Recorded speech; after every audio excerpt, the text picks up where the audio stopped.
আল্লাহ পাক রব্বুল আলামিন বলে, বান্দা ওই কিয়ামতের ময়দান যখন শুরু হয়ে যাবে, আমি হাদিসটার অর্থ বলছি, কিয়ামতের ময়দান যখন শুরু হয়ে যাবে, ওই দিন মানুষ সব পেরেশানিতে থাকবে।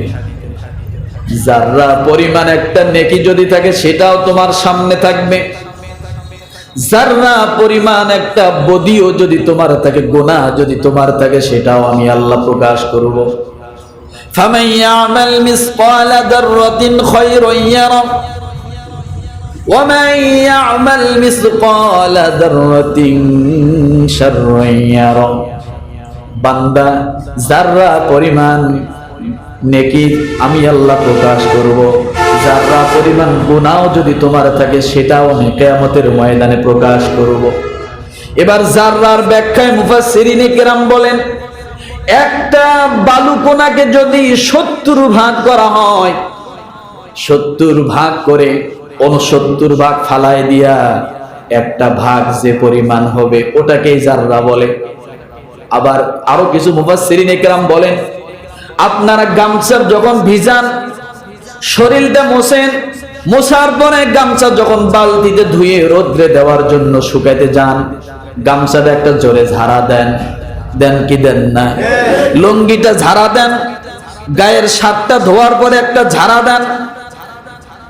আল্লাহর হাবিব বলেন, ওই যে ঝাড়া দেওয়ার পরে ওই শার্ট থেকে, ওই পাঞ্জাবি থেকে, ওই গামছা থেকে, লুঙ্গি থেকে যে পানির কণাগুলো বাতাসের সঙ্গে উড়ে যায়, যে জাররা পরিমাণ, ওই যে কণা, একটি কণাকে জাররা পরিমাণ বলা হয়, তাহলে কত নিখুঁত ভাবে বলা হয়েছে বলেন, কত ক্ষুদ্র জিনিসটাকে জাররা বোঝানো হয়েছে, এটাও মিস যাবে না।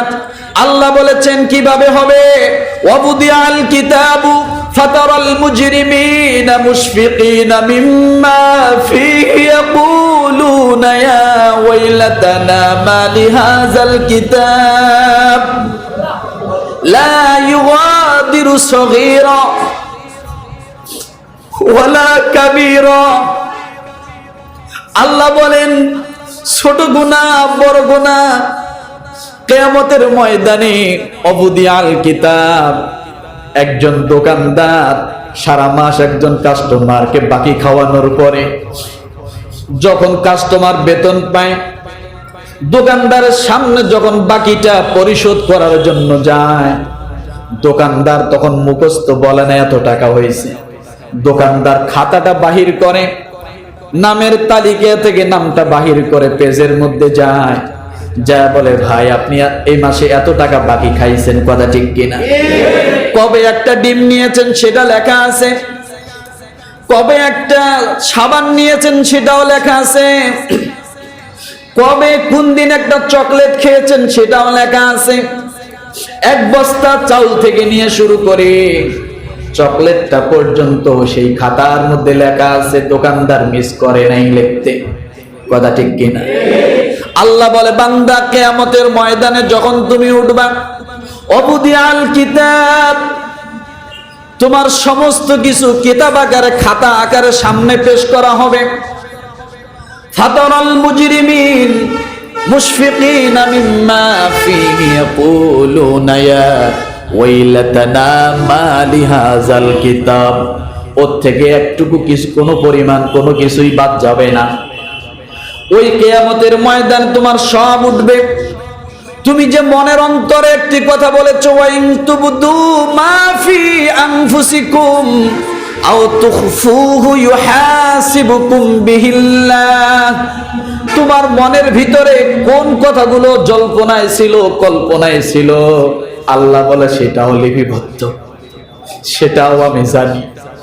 তুমি মনের ভিতরে কি বলেছো, তুমি মনের ভিতরে কি বলেছো? কারণ যারা কম্পিউটার চালায় তারা ভালো করে বোঝে, যারা টেকনিশিয়ান, যারা কম্পিউটার নিয়ে ঘাটাঘাটি করে, একটা ভাইরাস যদি কম্পিউটারে ঢোকার জন্য চেষ্টা করে, আগে থেকে অ্যালার্ট করে দেয়, সিগন্যাল দিয়ে দেয় কম্পিউটারে ভাইরাস আছে, কিন্তু আপনি তো ভাইরাস দেখতেছেন না, কথা ঠিক কিনা? যার দেখার সে দেখে, যার বোঝার সে বোঝে। আল্লাহ বলে, বান্দা ওই কিয়ামতের ময়দানে তোমার সব কিছু এইভাবে আমি আল্লাহ প্রকাশ করব।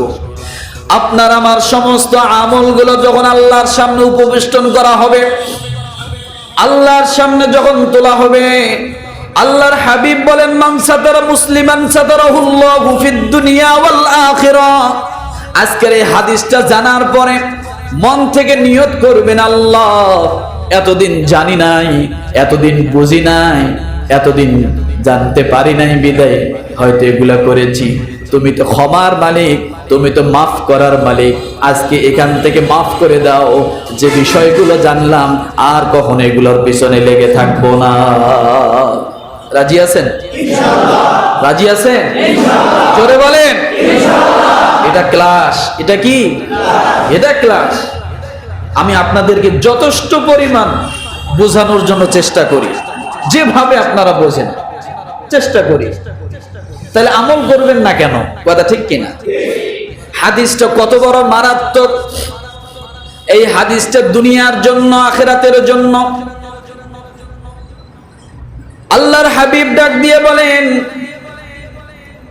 কেউ যদি কারো দোষ দুনিয়ার মধ্যে ঢেকে রাখে, কেউ যদি কারো খারাপ কোনো বিষয়টা সে গোপনে করেছে, একজন মানুষ দেখে ফেলেছে, এই বিষয়টা যদি সে গোপনে রাখে, দোষটা যদি ঢেকে রাখে, ওই ব্যক্তিটাকে একা নিরালা নির্জনে ডেকে যদি সুন্দর করে বুঝাইয়া দেয়, ভাই আমি কিন্তু তোমার এই দোষের বিষয়টা জানি, কিন্তু আমি কাউকে কোনোদিন বলবো না, তুমি একটু সাবধান হয়ে যাও, তুমি একটু সতর্ক হয়ে যাও। তাহলে লোকটা কি রাগ করবে নাকি? কথা বলেন। লোকটা রাগ করবে না। আপনি তাকে শুধরানোর সুযোগ করে দিলেন, আপনি শুধু জানলেন, তাকে আপনি শুধরানোর জন্য বললেন, আর কাউকে বললেন না। আল্লাহর নবী বলেন, ও দুনিয়ার মানুষ, তুমি দুনিয়ার মাঝে তুমি যে বেঁচে থাকবা, তোমার দ্বারা কত এরকম অন্যায় হবে, কত গোপন জিনিস তোমার ভিতরে থাকবে, কত খারাপই তোমার ভিতরে থাকবে। আল্লাহ বলেন, তুমি যদি একজন মুসলমানের দোষকে গোপন করো দুনিয়ার জমিনে, আমি আল্লাহ সর্বপ্রথম 1 নাম্বার পুরস্কার তোমার জন্য দিলাম। দুনিয়ার জমিনে আমি আল্লাহ তোমার দোষগুলোকে ঢেকে রেখে দিব। খুশি হন নাই মনে হয়? তাহলে অনেকে মুখ বন্ধ করে আছে, গালে এখনো হাত কেন? আল্লাহ বলে, তোমার জীবনে যে কোনো অন্যায় হবে না, এটা তো কোনো গ্যারান্টি নাই। আছে? আছে। 70 বছরের বৃদ্ধ বাবাও অনেক সময় অন্যায়ের ফাঁদে পড়ে যায়। যায় কি যায় না?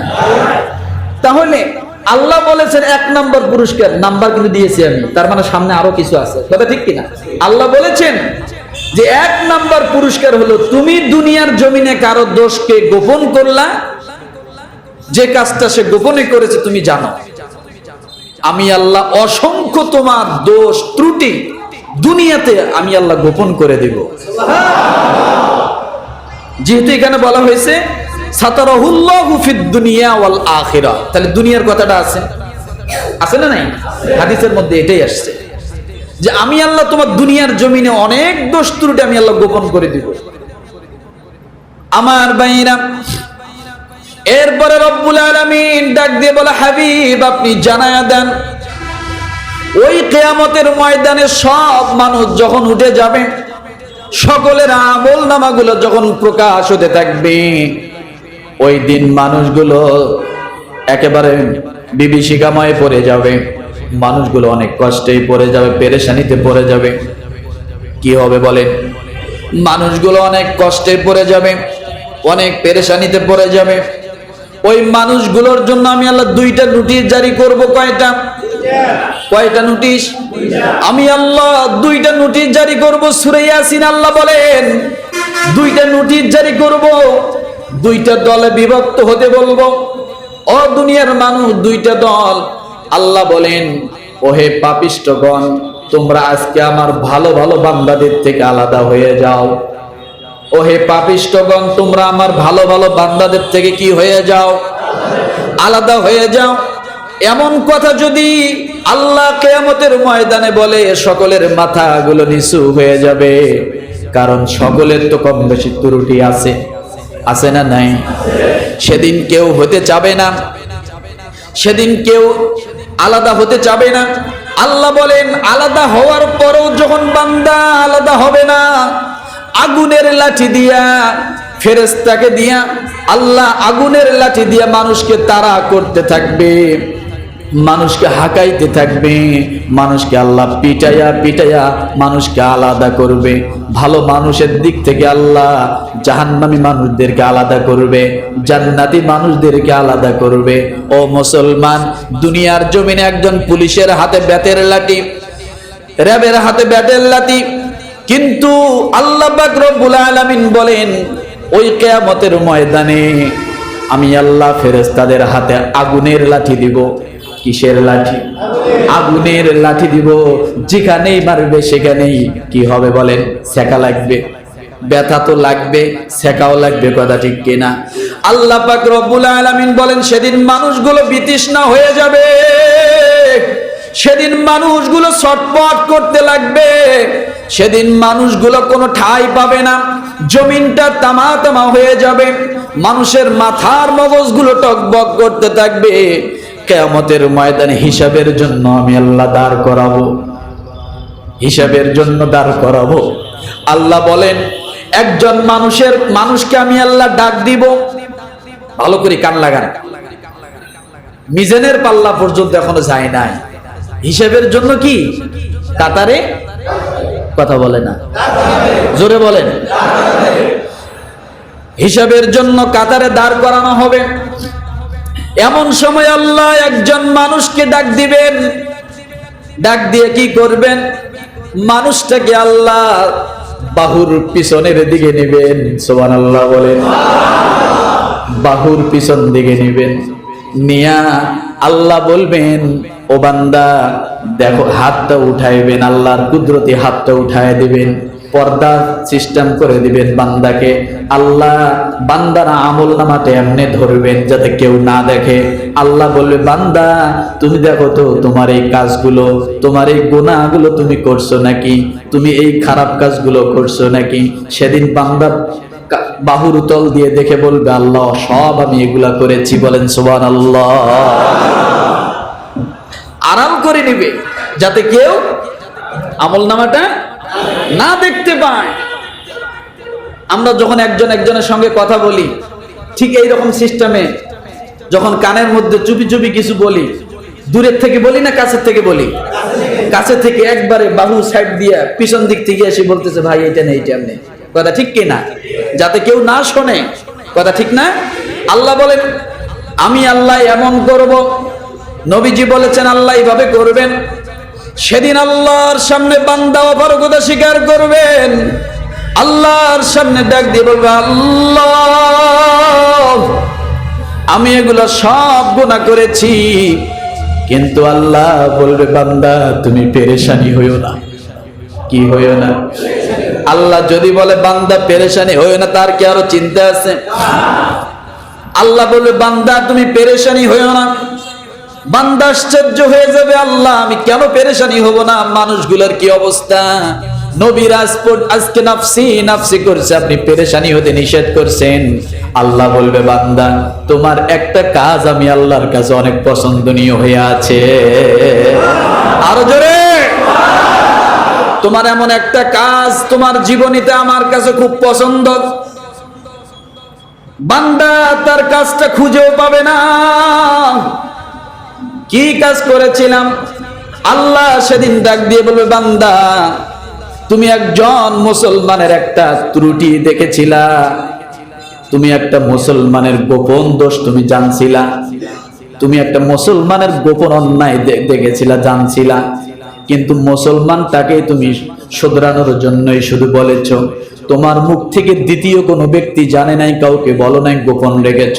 আল্লাহ বলে আজকে তোমার সমস্ত দোষ ত্রুটিগুলো তোমার সামনে গোপন করে দিয়ে আমি আল্লাহ তোমার জন্য জান্নাতের ফয়সালা করে দিলাম।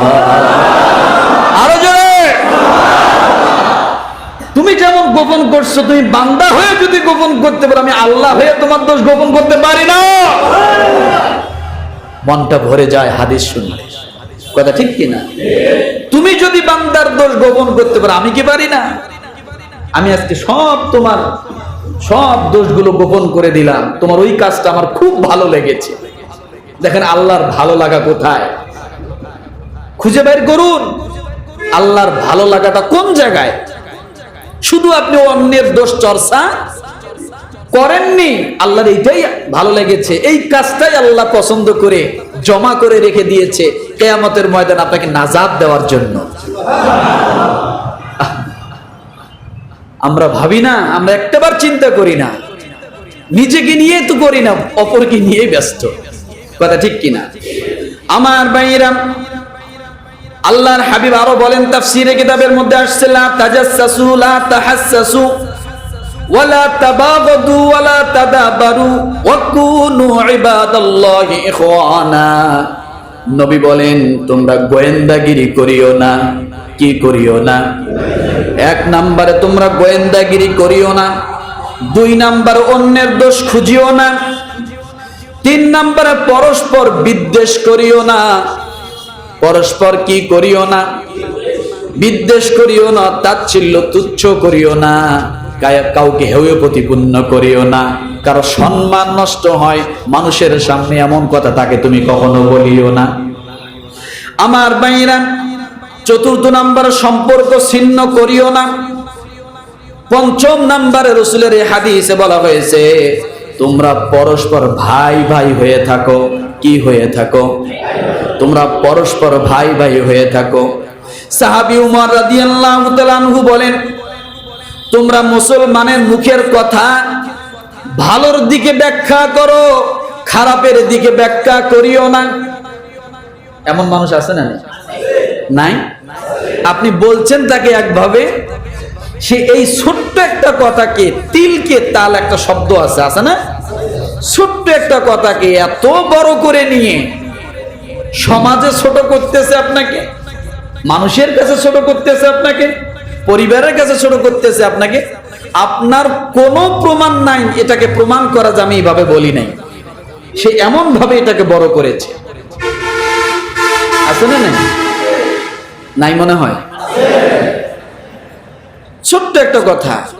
এই জন্য উমর রাদিয়াল্লাহু তাআলা আনহু বলেন, তোমরা মুসলমানের মুখের কথা ভালোর দিকে ব্যাখ্যা করো, খারাপের দিকে ব্যাখ্যা করিও না। খারাপের দিকে তোমরা মুসলমানদের কথাগুলো নিও না, কঠিন করিও না, মুসলমানকে তোমরা বিপদে ফেলাইও না। আজকে মুসলমানকে বিপদ থেকে উদ্ধার করবা, আল্লাহ তাআলা তোমাকে দুনিয়া আখিরাতের বড় বড় বিপদ থেকে আল্লাহ তোমাকে উদ্ধার করে নেবে।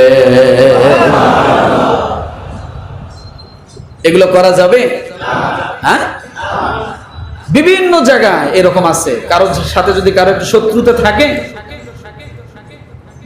যদি উনি কোনোভাবে একটু তাকাইছে, সে তাকানেরও ভুল ধরে। আছে না? নাই? আমার সঙ্গে দেখা করে তাকায় যায়, কথা ঠিক কিনা? আসলে সে দেখা করে ভাবে তাকায়নি, কিন্তু তাকানোটাই সমস্যা হয়ে গেল, তার পিছনে লেগে গেল। আমার সঙ্গে আড়া চোখে তাকায়, বেকা চোখে তাকায়, আমাকে দেখে ভুরু কুঞ্চিত করে, আসলে এগুলো কিছু করে নাই, শুধু তাকানোটাই তার সমস্যা। কথা ঠিক না? এরকম সমাজে অনেক আছে, পরিবারে অনেক আছে, খোদ স্বামী স্ত্রীর ভিতরে ওইগুলো আছে। আছে না? নেই? আছে না? যত দোষ নন্দগণ। যদি কোনো কারণে মনের অমিল হয়, মনের সাথে মিল না থাকে, দোষের অভাব নাই। ওই যে বলছে যে পাটা দিয়ে মরিচ বাটতে যেও ভুল ধরে, যে তোমার কোমর নড়ে কেন, এটাই অপরাধ। আরো যদি বেশি হয়, এক লোক শুধু স্ত্রীকে শুধু মারে, কথা নাই বার্তা নেই, বাড়িতে আসে একেবারে খিটখিটে মেজাজ, মেজাজের তেজে বউ যে এক গ্লাস পানি এনে দিবে এ সাহসও পায় না, না জানি কোন ভুল ধরে আমি সামনে গেলে। আছে না? পুরুষও এমন, একেবারে শুরু করে। তো বউকে প্রতিদিন পিটায়, বালিশ বিছানার মধ্যে অগোছালো কেন, খেতা অগোছালো কেন, চাদরের কানি সমান হয় নাই কেন? আছে না এরকম কিছু? এরকম কিছু টাইপের আমাদের ভিতরে আছে না? আছে। তরকারিতে একটু কম বেশি হইলে এটা হলো কেন, ওটা হলো কেন, খাবে না, ফিক্কা ফেলায় দিবে। কথা ঠিক কিনা? এরকম মেজাজের আছে। তো প্রতিবেশী সবাই দেখে প্রতিদিন মহিলাটাকে পিটায়, তাদের একটু খারাপ লাগে, মহিলাটা কান্নাকাটি করে, খারাপ লাগে, এত পিটায়, কি এমন অপরাধ? বাড়ির উঠান ঝাড়ু দেওয়া হয়নি কেন, বিভিন্ন কিছু নিয়ে পিটায়। মানে ভালো না লাগলে যা হয় আছে না, তুমি খালি বিদায় হও। তো প্রতিবেশীরা সকলেই ধরছে যে আজকে আমরা নিজেরাই সব কিছু গোছায় রাখবো, আজকে ভুলটা কোথায় হয় এটাই দেখবো। আজকে অবস্থা খারাপ আছে, তারাও ওই রকম ভাবে প্রস্তুত যে কোন জায়গায় ভুল হয় দেখবো, আমরাই সবকিছু গোছায় রাখলাম, সবকিছু ঠিকঠাক, উঠান পর্যন্ত একেবারে পুকুরের ঘাট পর্যন্ত ঝাড়ু। ভাগ্যক্রমে পুরুষ যখন বাড়িতে আসছে, আইসে দেখে যে একটা কুকুর শোয়া বাড়ির গেটের সামনে। কি শোয়া? কুকুর শোয়া। এই কুকুর শোয়া দেখছে, বাড়ির গেটে ঢুকে বউরে ধরে মার শুরু করছে। তুমি কি কুকুরটারে দেখবা না? আমি বাড়ি আসতেছি, এটা কুলক্ষণ না? একটা কুকুর আমার সামনে প্রথমে বাড়িতে বলে, দেখো নাই কেন কুকুর শুয়ে রয়েছে কেন? এই পিডান শুরু। আছে কিছু সমাজে এরকম, হ্যাঁ? ছোটখাটো ভুলগুলো আমরা সংশোধন করতে চাই না, সব ভুল ধরার চেষ্টা করি, যার কারণে আমাদের মতো স্বামীদের মর্যাদা থাকে না। কিছু জিনিস দেখতে হয়, দেখিয়া না দেখার ভান করতে হয়। কিছু জিনিসে চুপ থাকতে হয়, সাথে সাথে বলা যায় না, কিছুদিন পরে বলতে হয় ওই দিন তোমার এই কাজটা আমার কাছে একটু খারাপ লেগেছিল। আর সাথে সাথে যদি বলেন, সেটা রিয়াকশনটার মানে চাপটা বেশি হয়। কিছু জিনিস দেখবেন, না দেখার ভান, দেখি নাই, কিছু ছাড়বেন, কিছু ধরবেন, এইভাবে যদি চলেন জীবনটা শান্তি হবে। আর যদি সব ভুল ধরার চেষ্টা করেন যে উনি সব ভুল করে, আমি ফেরেশতা, বলে এটা হলো কাপুরুষের কাজ, জালেমের কাজ। আমার ভাইরা, এই জন্য উমর রাদিয়াল্লাহু তাআলা আনহু বলেন, তোমরা মুসলমানদের মুখের কথা ভালো দিকে ব্যাখ্যা করো, খারাপ দিকে ব্যাখ্যা করো না। এবার এই গোপন জিনিসগুলো কাদের জন্য জায়েজ, কাদের জন্য জায়েজ নয়, একেবারে ঢালাও ভাবে যে সবার জন্য হারাম বলে সেটা না, সবার জন্য গুনাহ সেটাও না। কার অধিকার আছে, কার উপরে কে গোপন দোষগুলো তালাশ করতে পারবে, গোপন জিনিসগুলো কে তালাশ করতে পারবে। পিতারা যারা আছেন, সন্তানের চলাফেরার গতির দিকে তাকাবেন, এটা জায়েজ, বরং সেটাই উত্তম।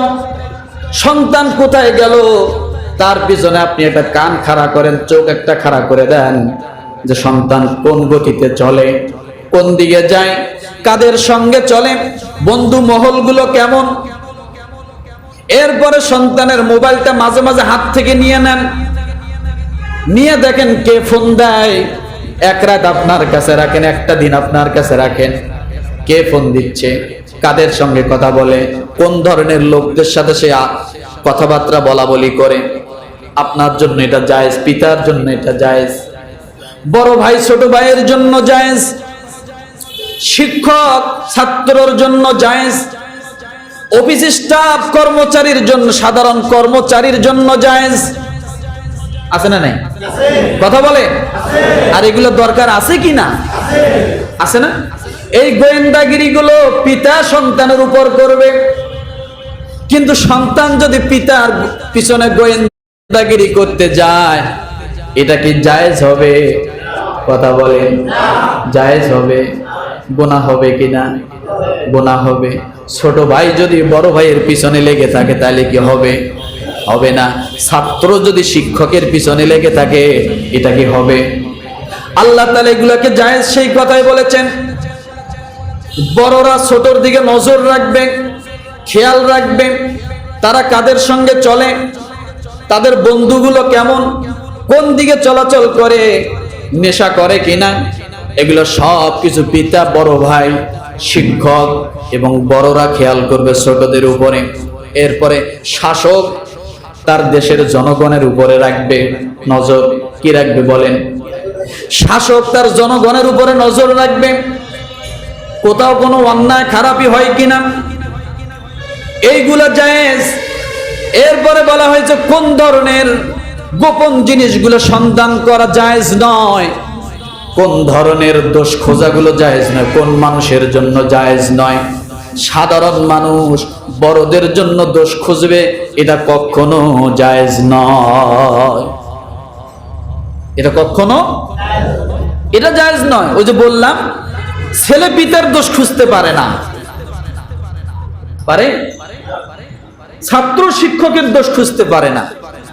আপনি সাধারণ একজন মানুষ, কোনো কিছুতে আপনি জড়িয়ে নন, দিন আনেন দিন খান, চাকরি করেন, এরপরে আপনি মাস গেলে বেতন পান, আপনার কর্ম নিয়ে আপনার ব্যস্ততা থাকা দরকার। আপনি যদি অন্যের পিছনে এভাবে লেগে থাকেন, এটা আপনার জন্য জায়েজ নয়। স্বামী তার স্ত্রীর খোঁজ খবর নিতে পারে, প্রয়োজনে বিভিন্ন ক্ষেত্রে স্ত্রীও তার স্বামীর খোঁজ খবর নিতে পারে, যদি তার কাছে কোনো কিছু কোনো বিষয় সন্দিহান হয়। আর এর জন্য সন্দিহান হওয়ার মতো কোনো কিছু কাজ করাও নিষেধ। আমার ভাইরা, সাহাবী ওমর রাদিয়াল্লাহু তাআলা আনহু, তিনি যখন আমিরুল মুমিনিন, অর্ধজাহানের খলিফা, তার কাজ ছিল তিনি বিভিন্ন এলাকায় যাইতেন, রাতে রাতে বিভিন্ন এলাকার খোঁজ খবর নিতেন, কোন মানুষগুলো খেয়ে থাকলো, কোন মানুষগুলো না খেয়ে থাকলো, দুষ্কৃতিকারীরা রাতের বেলা কোথায় কোথায় দলবদ্ধ হয়, কোথায় কোথায় যায়, কি করে, মানুষের গতিপথগুলো নির্ণয় করার জন্য হযরত ওমর রাদিয়াল্লাহু তাআলা আনহু নিজেই বিভিন্ন সময় বিভিন্ন কৌশল নিয়ে মানুষের দ্বারা দ্বারা মানুষের কাছে কাছে যাইতেন, মানুষের কাছে কাছে যাইতেন, মানুষের দ্বারা দ্বারা যাইতেন।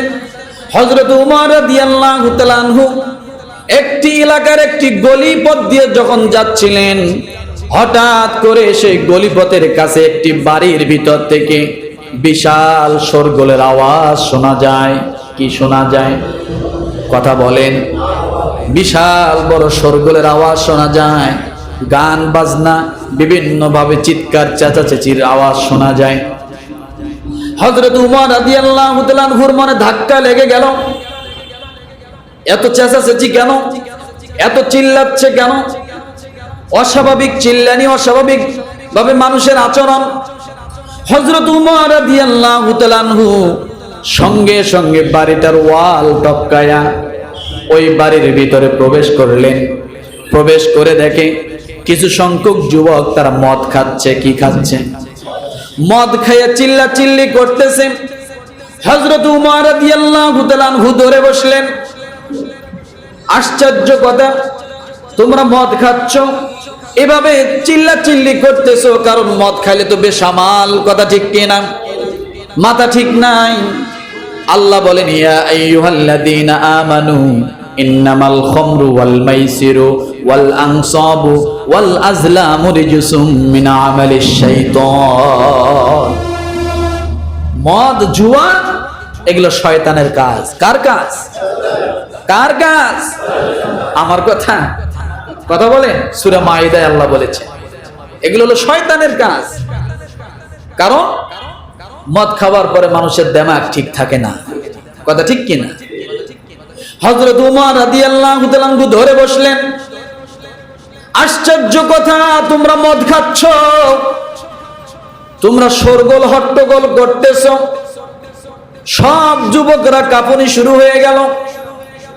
হযরত ওমর রাদিয়াল্লাহু তাআলা আনহু বলছেন, এত বড় অপরাধ, এত বড় অন্যায় তোমরা করছো। ওই দলের ভিতরে একটা লোক বাকপটু, এরকম দুই একটা থাকে না? 5 জন মানুষ একসঙ্গে কোথাও যাবেন, 4 জন কথা কয়, একজন কথা একটু বেশি কয়, আছে না নাই? একজন হঠাৎ করে হযরত ওমর রাদিয়াল্লাহু তাআলা আনহুকে ডাক দিয়ে বলেন, ও ওমর, আমরা ঘরের ভিতরে বসে মদ খেয়েছি, একটি অপরাধ করেছি, কিন্তু ওমর তুমি ভালো করে শুনে রাখো, আমিরুল মুমিনিন আপনি ভালো করে শুনে রাখেন, আমরা গুনাহ করে একটা অপরাধ করে গুনাহগার হয়েছি, আমরা আপনার নজরে আসামি হয়েছি, আল্লাহর নজরে আসামি হয়েছি। কিন্তু আপনি এই জায়গায় আমাদের সামনে 3টা অপরাধ করেছেন। আপনি আমাদের কাছেও আসামি, আল্লাহর কাছেও আসামি হয়ে গেছেন। কয়টা? কথা বলেন। হযরত ওমর রাদিয়াল্লাহু আনহু হঠাৎ চমকে গেলেন, বলে কি আমি আসামি ধরতে এসে আমি নিজে আসামি হয়ে গেছি, আর ওরা অপরাধ করেছে একটা, আর আমি নাকি করছি 3টা। ওমর রাদিয়াল্লাহু তাআলা আনহু মাথা নিচু হয়ে গেল, বলো কি, আমি কি অপরাধ করেছি? এবার ওই বাকপটু ডাক দিয়ে বলেন, আমিরুল মুমিনিন, আপনার 3টা অপরাধের কথা এখানে বলবো না, আপনি আজকে চলে যান। আমরা যদিও আসামি, তারপরও কালকে আপনার সামনে যে আমরা উপস্থিত হব। আপনি যখন লোকজন নিয়ে উপস্থিত থাকবেন, সব লোকদের সামনে আপনার 3টা অপরাধের কথা খুলে বলবো, লোকদের কাছে বিচার দিব। আপনি 3টা অপরাধে আপনার শাস্তি কি হওয়া দরকার। বিপদে পড়ছেনি? কথা কন। ওমর রাদিয়াল্লাহু তাআলা বলে যে ঢুকলাম অপরাধী ধরার জন্য, এখন নিজেই অপরাধী, এরপর এখানে বলবে না, জনগণের সামনে বলবে। পরের দিন আমিরুল মুমিনিন যখন লোকদের